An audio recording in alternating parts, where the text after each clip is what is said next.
Andrés, buenos días, ¿me escuchas? Buenos días, Nelson. Un abrazo. ¿Qué tal? ¿Cómo está Andrés? Ya estamos en vivo y en directo, lo estamos observando, gracias a la audiencia y a la gente que está conectada. Bueno, Andrés, preocupado obviamente por todo lo que está pasando y me gustaría tu lectura desde el punto de vista de tu experiencia como economista. ¿Qué implicaciones vamos a obtener, tener, lamentablemente no porque uno lo quiera, no como están diciendo ahora que se está queriendo que se como sancione al país, sino que lamentablemente esta barbaridad no va a pasar desapercibido ante el mundo? Andrés, bienvenido. ¿Qué tal? ¿Cómo estás, Nelson? Mira, quizás la cuestión más concreta, me acabo de enterar el día de ayer, el estado de Austria, un país europeo, Yeah. cuya capital es Viena, y estamos hablando de la violación de la Convención de Viena, que es la que establecía la inviolabilidad de las embajadas. Este país es el custodio, el depositario del convenio, entonces el que tiene que hacer esfuerzos para que se cumpla. Y el estadio de Austria es el que más molesto está y lo ha planteado como un tema de sesión permanente en el Consejo de Europa. Ahora, ¿qué quiere decir esto? Que mientras los presidentes de todos los países de Europa, los jefes de gobierno y de Estado, no resuelvan qué hacer respecto a esta violación, no lo quitarán de la agenda. Entonces, Ya. es un asunto muy importante. Ahora, ¿qué implicaciones puede generar eso? Por ejemplo, que se suspenda la vigencia del acuerdo comercial entre Ecuador y la Unión Europea, Chutica. que establece ese vínculo de cláusula democrática y se reducirían los cupos para la exportación de banano, las Oh. preferencias arancelarias para poder ingresar con cero aranceles a Europa. Sí pudiera tener consecuencias graves. Hay que ver también si los mismos europeos están dispuestos a ir por ese camino, pero el camino jurídico sí está ahí, sí existe. Y eso, por ejemplo, Andrés, el presidente de la República, según lo que decía Sommerfeld, lo sabía, es decir, que yo quisiera tener en claro la película de que este presidente lo hizo con saña, alevosía, sabiendo lo que podría ocurrir, lo que está, mejor dicho, ocurriendo, no como, ay, es que tendríamos que capturar a este señor porque Glass resulta pues súper, hiper peligroso y mientras tanto Fito que se vaya nomás, que se vaya, pero a Glass hay que cogerlo pues como sea. ¿Hay conocimiento de causa específica y saña y alevosía, Andrés, en lo que hizo Novoa? Mira, yo creo que ellos pensaban que solo iba a ser una cuestión de las relaciones con México, ¿no? Iban a Ah, decir, ok, que se enojen nomás los mexicanos, no pasa perfecto. nada. Pero no se dieron cuenta de que la violación al convenio de Viena afecta a todos los estados partes, pues porque todos se Claro. ven ahora vulnerables. Entonces, esa es la parte que creo que no midieron y ahora es la parte de las consecuencias que se vienen. Obviamente, nosotros preferiríamos que las consecuencias se dirijan exclusivamente al que perpetró este acto, esta vil invasión y el secuestro y que las consecuencias recaigan en la persona de Daniel Noboa y en el bolsillo de Daniel Noboa, pero lamentablemente el impacto será para los ecuatorianos. Ujú. Y ese impacto, por ejemplo, todavía hasta donde me he despertado y estamos conversando, no hemos visto pues una respuesta por parte de la Asamblea contundente, más allá del grupo de la RC que salió al paso en la noche. Pero en su conjunto todavía no, o a menos que alguien me diga, pero todavía no, Andrés. ¿Crees tú que la Asamblea debería condenar, nuestra Asamblea, que no se ha pronunciado todavía? Por supuesto, la Asamblea, si es que es respetuosa del derecho, de la ley, del derecho internacional, debería mostrar de que esta no es una decisión unánime del Estado ecuatoriano, sino exclusivamente de la persona de Daniel Noboa, ¿no? Eso es muy importante. También otro hecho es que la función judicial no ordenó jamás allanar la Ah, sede ok, diplomática. Recuerda que no solo estamos hablando de una sede diplomática, sino que además es propiedad privada. Y claro. para entrar a la propiedad privada, la fuerza pública requiere autorización judicial, que no existió en este caso. Entonces, nuevamente se le añade un elemento de Wow. arbitrariedad a el acto cometido por Daniel Y Noboa. por ejemplo, en este asunto, ¿quién tendría que responder? ¿Qué espacio de la justicia? ¿La judicatura? ¿La fiscalía? Porque como son como tres. Es que se arma un bochinche generalizado, ¿no? Porque a nivel internacional vas a tener como cinco instancias, Internacional de Justicia, Corte Penal Internacional, Corte Interamericana de Derechos Humanos, Sistema de Naciones Unidas, Comité contra la Detención Arbitraria de Personas. Ujú. En el caso del derecho nacional hay una serie de habeas corpus que se han presentado, habrán quejas planteadas ante la Corte Nacional de Justicia. Y Por obviamente supuesto. inclusive se está examinando la constitucionalidad de todo lo cometido. Entonces, yo creo que esto es apenas el comienzo de esta crisis, Nelson, es el comienzo de esta crisis que mientras ¿no es cierto?, se lleva a cabo el desenlace jurídico, tenemos un problema real que es la salud, la Ujú, vida, la integridad de Jorge Glass, que ujú. obviamente no está en las mejores condiciones. Ayer fue un día muy preocupante para la militancia de la Revolución Ciudadana, sus seres queridos, etcétera, y esperamos que haya garantías pronto de condiciones óptimas de su salud y seguridad. Ujú. Hacemos voces para que haya concientización de esto en los estamentos del sector público, pero de una vez lo decimos, ¿no es cierto? Cualquier cosa que le pase a Jorge Glass respecto a su salud y su vida es de responsabilidad exclusiva de Daniel Noboa Asín. Veíamos ayer precisamente, Andrés, sobre algunos militantes que estuvieron queriendo tener información, pero decían que ni siquiera la familia o al equipo jurídico, que al final, pues como cualquier persona tiene su derecho, se le permitió. ¿Qué saben ustedes o qué has sabido de esta situación? ¿Cómo está? Se decía que tiene un coma inducido, salió de ese coma inducido. ¿Qué es lo que tienes de información nueva que podamos compartir con la gente sobre el tema de Glass? No, lamentablemente no No hay tenemos nada, ¿no? información nueva, Nelson. Ninguno de los familiares, ninguno de nuestros militantes y tampoco ninguno de sus abogados han podido visitarlo o entablar conversación con él desde el momento mismo que fue secuestrado por el Estado ecuatoriano, por Daniel Noboa.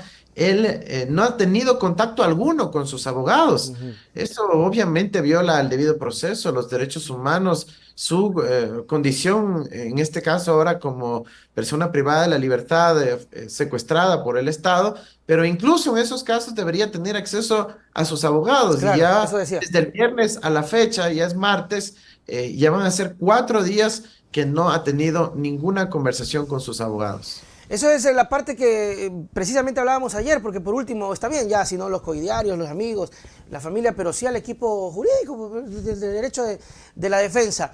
Andrés, esta necesidad de Noboa de irse contra el correísmo, él ha dicho en un comunicado ayer que no quiere que lo encasillen en los extremos.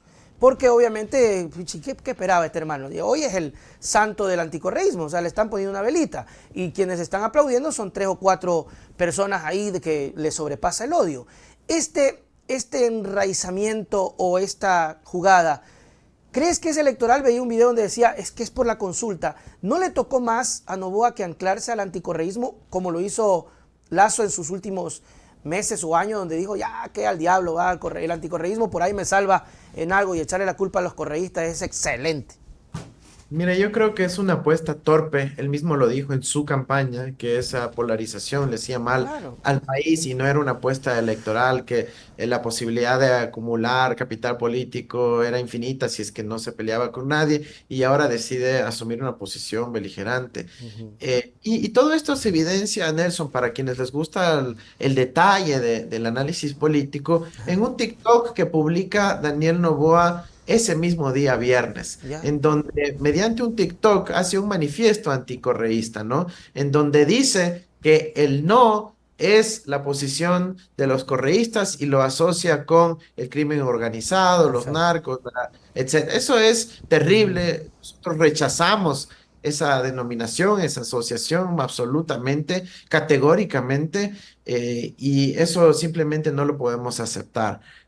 Yo creo que Daniel Noboa está haciendo una apuesta equivocada, creo que le va a ir mal, y las cifras así lo demuestran. La Ujú, semana pasada él estaba de picada ujú. por precisamente la consulta popular, no tenía intención de voto a favor por el aumento del Del IVA, las IVA. medidas liberales, el haber roto los acuerdos con la Revolución Ciudadana al meter ese IVA por el veto presidencial, etcétera. Entonces, yo creo que Es una apuesta equivocada, pero la reacción quizás un poco forzada por esa coyuntura de intención de voto y ahora creo que le va a ir peor. Porque decían que esto era para levantarlo. Eso es lo que no me cabía en la cabeza. ¿Cómo puede ser que se levante un poco la imagen del presidente con un acto que incluso gente que tiene que haber votado por él hoy ya están renegando? De hecho, si ganó el voto, Andrés, fue precisamente porque él en algún punto dijo, no, yo no me voy a pelear, yo no quiero pelearme con nadie, yo todo tranquilo, todo en paz. Y de pronto alguien dijo, bueno, sí, chévere, me gusta. Y hoy, ¡pac!, en el otro extremo para lograr tener un resultado. El resultado de la consulta popular con una posición firme de la RC definitivamente va a ser distinto porque es verdad que también la RC, después de lo que ocurrió, ya sale a decir seremos oposición.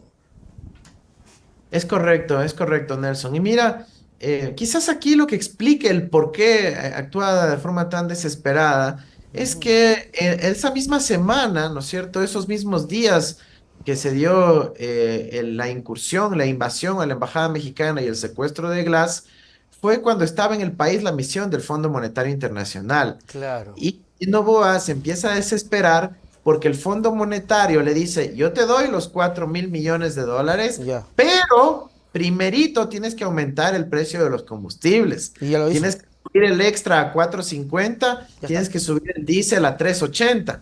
Entonces, claro, ¿cómo puede alguien implementar una subida de los precios tan grande, tan alta? Primero tiene que ganar una consulta popular con contundencia para que con ese capital político aumentar el precio de los combustibles. Claro. Entonces, yo defiendo en cambio a las mayorías, a las familias ecuatorianas, a los empresarios ecuatorianos y emprendedores ecuatorianos que necesitan estabilidad en el precio de la energía para poder tener incentivos de inversión y por eso nosotros le decimos no a esta consulta mañosa que lo único que haría es darle capital político para clavarnos un aumento en el precio de los combustibles como lo pide el Fondo Monetario Internacional. ¿Lo va a hacer antes de la consulta? No, lo va a hacer después. Por Después. eso si le decimos no, no va a tener el capital político para aumentar el precio de los combustibles. Aunque ya se hizo un incremento, ya se sintió yo el otro día salí y vi que estaba por $4 la super por el tema del IVA, ¿no? Se dio un pequeño aumento ya y la gente igual lo dio. Hay un caso curioso, Andrés, el riesgo país baja un poquito, 17 puntos, pero baja a pesar de todo el relajo. ¿Por qué? Porque este día de ayer también hubo un aumento importante del precio del petróleo, a Ok, pesar de que cada vez menos seguimos siendo exportadores de petróleo y cada que aumenta un poquito el precio del petróleo, el riesgo país también baja un poquito. ok. Así es como operan los mercados. ¿Por qué? Porque dicen, bueno, pues si es que tienen más Más plata, petróleo, más tienen pagan. más dólares, con eso pueden pagar la deuda externa y baja un poquito el riesgo país.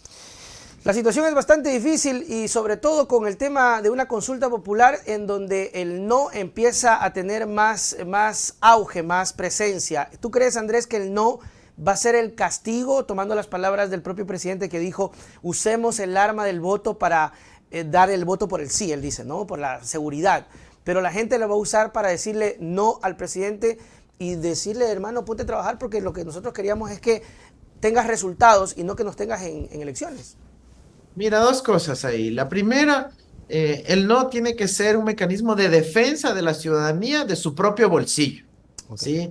No pensar en castigar al gobierno, ¿no? Yo creo que por ahí no va, Ya. sino decir, no quiero defender mi bolsillo, no quiero que aumenten los precios de los combustibles, de los bienes, de los víveres, de los almuerzos, del transporte, de todo. Entonces, para defender mi bolsillo, yo voto no. No hay que pensar en términos de la categoría política ni nada de eso, sino en su propio bienestar.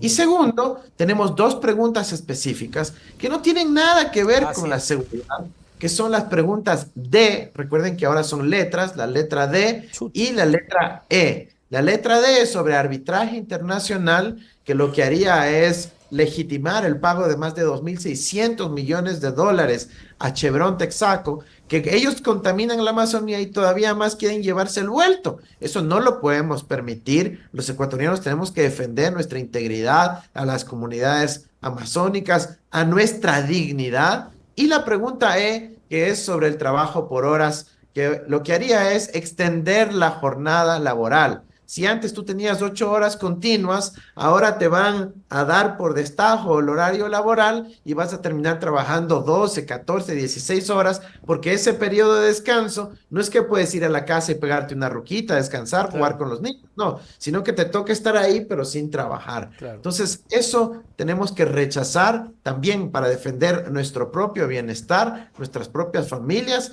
nuestra propia situación laboral. Y por eso digo, no hay que pensar aquí esto en términos políticos, sino en términos de cómo la gente debe defender su bolsillo, su estabilidad, su patrimonio y obviamente sus beneficios sociales.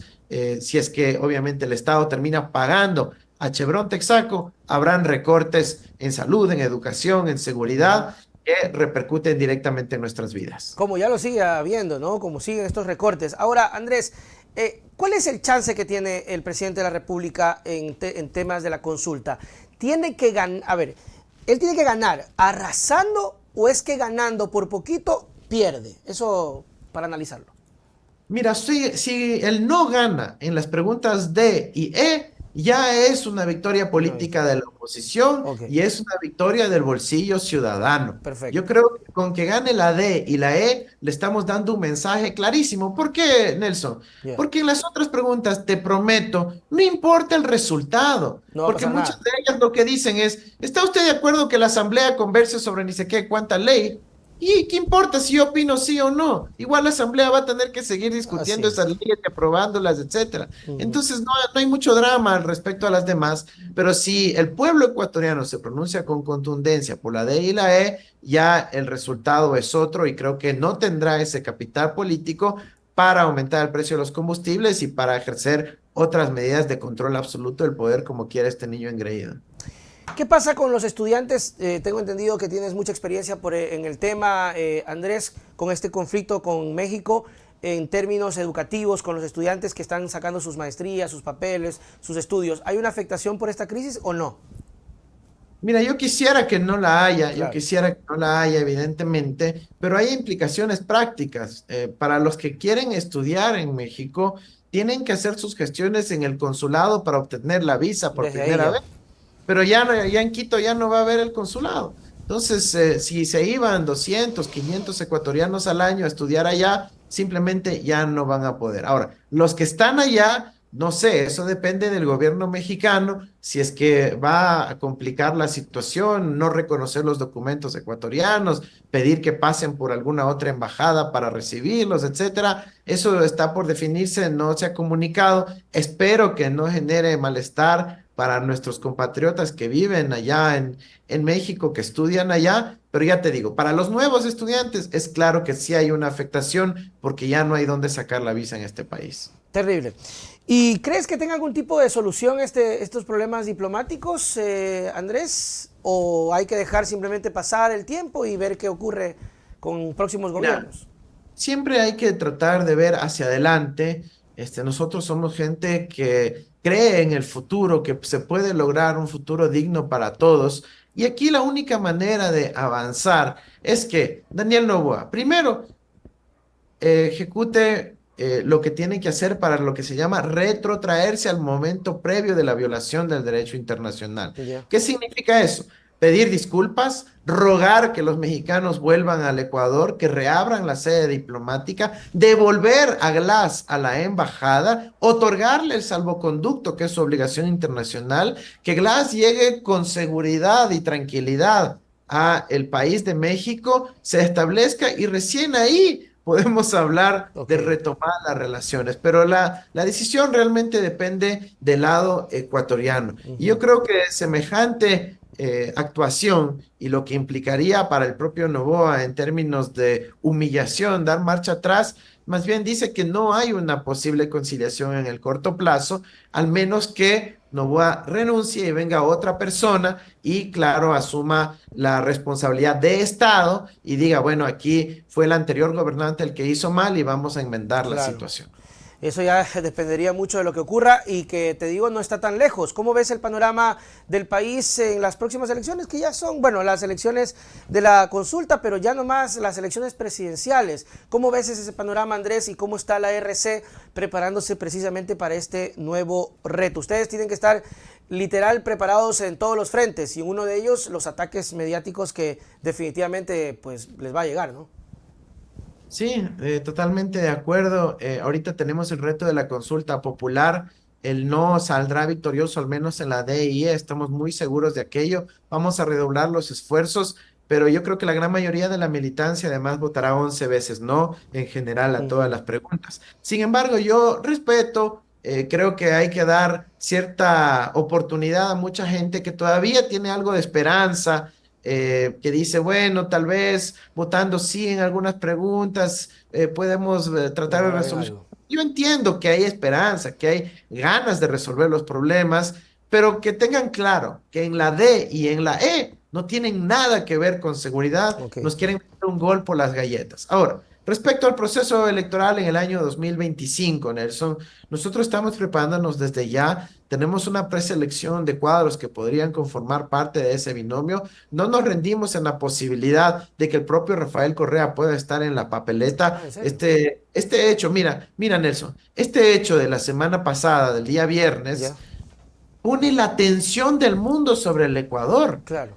Mientras antes éramos unas voces que en términos mundiales tal vez eran un poco pequeñas, que se quejaban sobre la persecución, la Uf, violación del debido proceso, el influjo psíquico, ahora el mundo entero está diciendo, ¿qué es lo que pasa ahí en ese país? ¿Ah? claro. Entonces hay la oportunidad que las instancias internacionales digan, hey, ahí es claro que lo que ha habido es persecución política al punto que invadieron una embajada y aceleren los procesos en las instancias internacionales para que Rafael Correa pueda volver al Ecuador. Entonces, no hay que descartar ese escenario, es parte de los escenarios que Ok. manejamos. Evidentemente nos daría mayor fuerza con las perspectivas electorales hacia el 25. Claro, pero sería como vicepresidente. Podría ser Claro. evidentemente como vicepresidente, podría ser Como como asambleísta. candidato a cualquier otra dignidad, por Claro. supuesto, de las que estaría facultado, pero lo importante es primero que las instancias internacionales se pronuncien. Claro, ese sería el paso y luego podría, y bueno, pero no puede, a ver, internacionalmente se da y acá habría que hacer otro paso con la justicia nacional o no. Sí, mira, hay Ahí va las decisiones trabas. de la Corte Constitucional ecuatoriana que ordenan que ciertas decisiones del sistema de derechos humanos sean vinculantes y de obligatorio cumplimiento Se para supone. nuestro país. Entonces, debería ser automático y esperamos que evidentemente cumplan la ley, ¿no? Claro. Y que al final la gente decida, pues Andrés, ¿no? Porque yo sí que no puedo entender hasta ahora cuál es el terror y el miedo en términos electorales, porque a la final ahí está la papeleta. Es más, tanto coraje es la oportunidad para decir, ves, perdió este man pero este man, porque Correa después de que salió no ha vuelto a una papeleta, no, ay, ve, perdió papeleta. Pero ahí está, sería una gran oportunidad incluso para la oposición de demostrar que son capaces o tal vez el terror les puede más. Mira, ellos no son democráticos, Nelson, porque de lo contrario no hubieran hecho lo que hicieron en septiembre del 2020, que fue Ujú. emitir la casación más rápida de Es la historia, no increíble, solo 7 días de creo que fueron. Ecuador, sino de todo el planeta. Donde en 17 días la Corte Nacional de Justicia ratificó la sentencia en contra de Rafael Correa y no pudo ser candidato a la vicepresidencia. Ujú. Si es que hubiesen respetado los principios mínimos, el debido proceso, otra sería la historia de nuestro país, evidentemente. Andrés, Adriano Limongi, te envío un saludito y también quiero por acá saludar a nuestro amigo, se me fue, aquí está, Pinto Express, que es productor ejecutivo. Andrés Arauz, gracias Andrés por siempre estar con nosotros, por tu tiempo, por analizar todas estas cosas que realmente pues nos tienen mal al país y ponen muy mal al Ecuador a nivel internacional, pero toca seguir. Tus palabras para despedirnos. Le agradezco mucho, Nelson. Recordad a la ciudadanía, el 21 de abril tenemos la oportunidad de defender nuestro bolsillo, de defendernos ante las prácticas económicas neoliberales, del aumento de los precios, de estas prácticas arbitrarias y autoritarias de Daniel Noboa, simplemente ejerciendo nuestro derecho, que es votando no en esa consulta popular y particularmente en las preguntas D y E que se refieren a arbitraje y a trabajo por horas. No permitamos que con nuestro propio voto nos terminen explotando más. Eso Muchísimas sí. gracias. Chao, chao, Andrés. Nos vemos. Chao. Señoras y señores, este sábado 27 de julio, los espero en el show Nada es Suficiente de Stand Up Comedy. Esta faceta que yo la he proyectado y que nos va bastante bien. El sábado en Guayaquil y el sábado 3 de agosto en Quito, en la Cámara de Comercio, y en Guayaquil el Teatro Las Cámaras al lado del Hilton Colón. Precios a la venta en pantalla: 20 platea alta o atrás, 25 platea abajo o en medio, y $30 los asientos VIP. Sin embargo, si usted compra ahora, usted recibe el 20% de descuento por compra anticipada, es decir, $5 menos en cada boleto que usted ve en pantalla. Escríbanos al 099-6522-664, 099-6522-664. Nada es suficiente, el show de stand-up comedy que lo estamos desarrollando y que está hermoso. Vamos, compra ya.